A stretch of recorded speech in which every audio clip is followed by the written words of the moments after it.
Little Blue Riding Hood 2. The classic tale, now updated, animated, and personalized.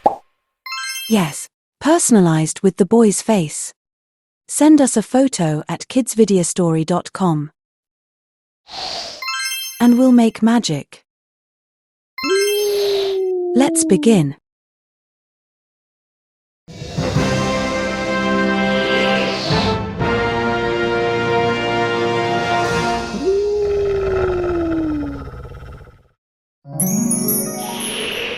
Hello, you look familiar. Are you ready to travel into a story? Disconnecting from the real world. Disconnection complete. So cool! In this magical world, anything can happen. We can change colors just by thinking about them. We can even bring a toy to life if we want to. The only limit is your imagination. Let's go, little adventurer. It's time to become Little Blue Riding Hood. Let's pick the cutest outfit ever. Not this one. Not this one either. I love this one. And express delivery.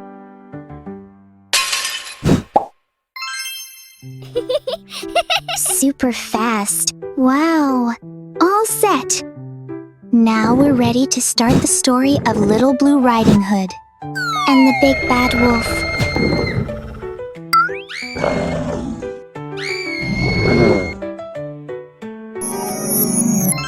The adventure begins in a cozy little country cottage.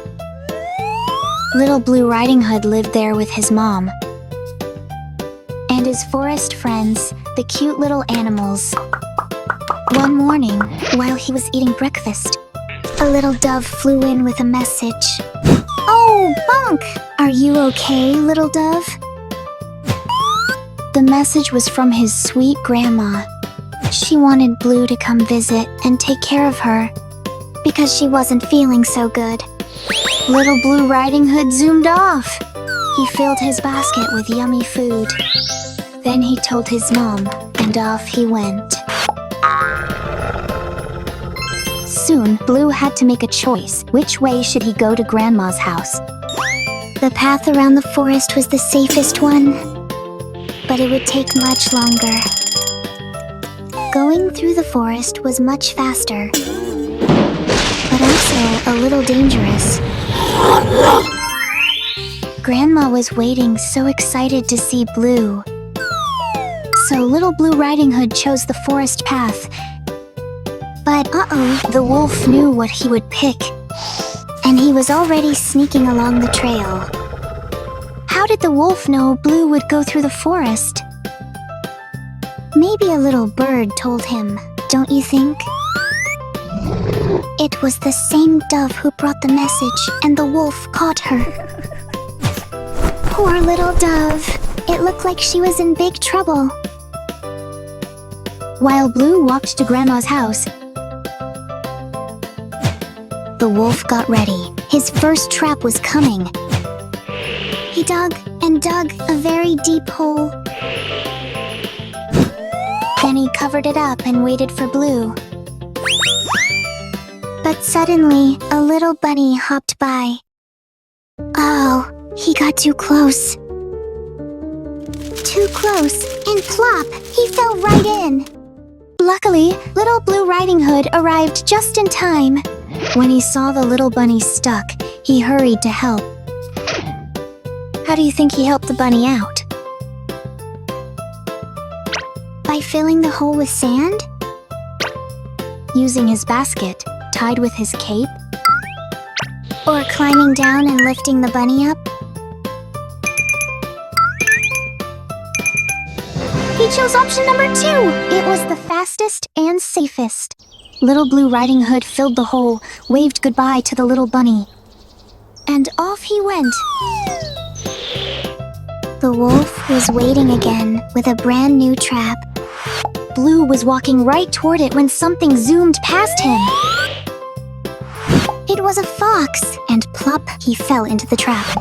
The wolf sniffed the air. Uh-oh, trouble. So he ran away fast. Just then, Little Blue Riding Hood arrived. He knew foxes can be sneaky, but he still helped him and set him free. The fox thanked him, then ran away. And Blue kept walking to Grandma's house. The wolf stopped in a sunny clearing. There, he saw some friendly beavers. And then, he got a clever idea. He would slow Blue down and get to Grandma's house first. But he needed the beavers to help him. So he dressed up like a little sheep. Bah, bah, a wolf is coming down the path. Quick, little beavers, he said. Let's build a wall of logs. Then the wolf can't get us. The beavers nodded, and in no time, the log wall was done. Little Blue Riding Hood arrived, and oh no, he couldn't go any further. A group of beavers was blocking the path. They were shouting, "No wolves! No wolves!" "But I'm not a wolf," said Blue. "I'm a little boy. Wolves have big claws. Do I have claws? And pointy ears. Do you see pointy ears on me?" The beavers gasped. "Oh no, we got tricked. That little sheep wasn't a sheep at all. It was the wolf." Oops. So they quickly moved the logs away. "Thank you, friends," said Blue. "Now I can keep going." Blue still had a little way to go. Meanwhile, the wolf had already reached Grandma's house. He was getting ready for his last trick. He would pretend to be Grandma and fool Blue at last. But first, he had to get inside. Just then, Grandma heard a knock at the door. Grandma thought, "It's Blue! He's here!" "Come in!" said Grandma. "The door is open." The wolf popped in with a sneaky grin. Grandma got scared and tried to hide. But the wolf was already inside. The wolf covered Grandma's mouth and tried to shut her inside a big chest. But Grandma tried to fight back, so the wolf locked the chest with a big lock. Then he quickly jumped into bed and waited for Little Blue Riding Hood. A few minutes later, Little Blue Riding Hood arrived at the little house. He opened the door and walked right in. There was Grandma lying in bed, but something looked a bit strange. Blue hesitated. The wolf said it was because he wasn't feeling well. "But now that you're here," he added, "I'll feel much better soon." Little Blue Riding Hood didn't doubt his grandma's words. Suddenly, the chest started to shake from side to side. The wolf, feeling a bit nervous, said it was just some mice. Blue wasn't so sure. He looked at his grandma and asked, "Grandma, why are your eyes so big?" "They're big so I can see how handsome you are, Blue." "And why are your ears so big and pointy?"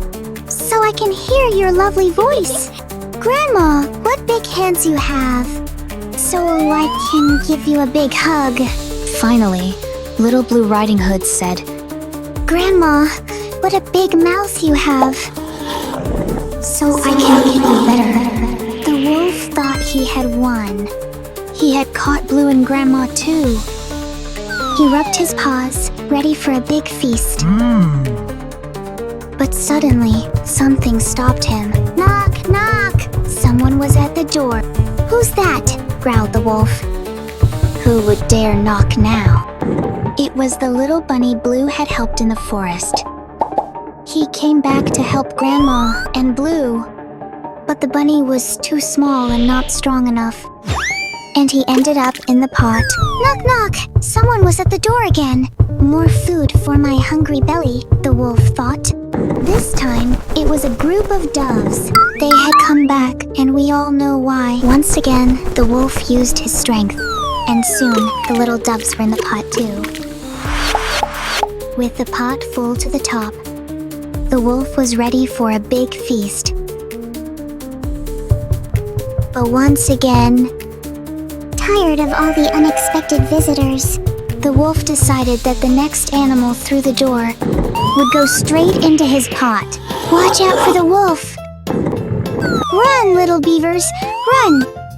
The beavers rushed into the house, more and more of them. Blue knew they couldn't stop the wolf.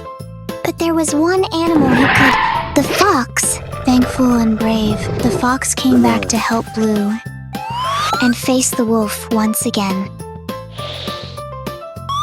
This time, the wolf was in trouble. With no other choice, he ran away fast.